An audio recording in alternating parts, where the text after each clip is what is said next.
In politics, you're either on message or you are losing. Let's get to it.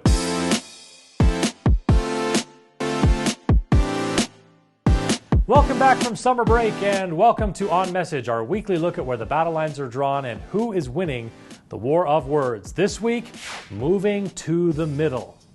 With summer winding down and Labor Day now in our rear-view mirror, campaign season is in full swing across Utah and across the rest of the country. Most campaigns in our state recognize that few voters spend much time watching TV in the summer, so they save their money to spend on ads from now until Election Day. So buckle up, folks, it's going to get a little insane. Just how crazy depends on how competitive any given race is and which voters the candidates think they need to motivate most to get out and vote in order to win. Now, traditionally, this means coming back to the middle a little bit more in your messaging. Now that Republican candidates, for example, are not speaking only to the delegates who are very conservative, or even the primary voters who are also quite conservative, they're likely to spend a little less time talking about the issues that those voters care about that general election voters don't care about as much.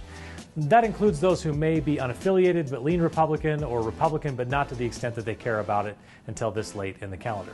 So instead of talking about gun control or immigration, for example, they're going to hit the issues that impact a broader group of voters. I'd expect to hear a lot about inflation and gas prices and how it's hurting middle-class families. Democrats in Utah are always in a tough spot, and they're going to find it tough to get a message that will resonate with enough voters to make a difference in most of the races they're in. Nationally, though, Democrats know exactly what they're going to say. They're going to try to convince people that gas prices dropping every single day is a good thing and drive voters out on the abortion issue.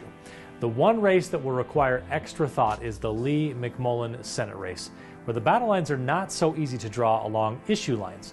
You have a Republican incumbent running against a challenger who's convinced Democrats he's their best chance of winning, and now needs to convince enough moderate Republicans and unaffiliated voters that he's enough of a traditional Republican that he's worth taking a look at. Now, I'd suspect that, knowing the Lee voters are going to turn out no matter what, Lee can come to the middle on his messaging in an effort to ensure that McMullen doesn't gain enough ground to make it competitive.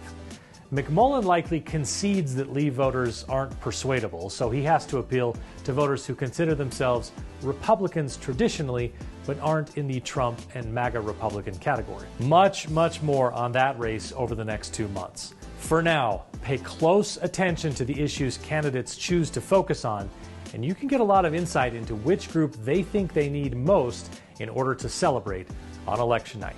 That's it for this week. More on Message in the next issue of the Utah Political Underground. Make sure you visit the site and sign up for our weekly email update. You can find more On Message videos, in-depth Utah political stories and analysis, plus podcasts and more at utahpoliticalunderground.com.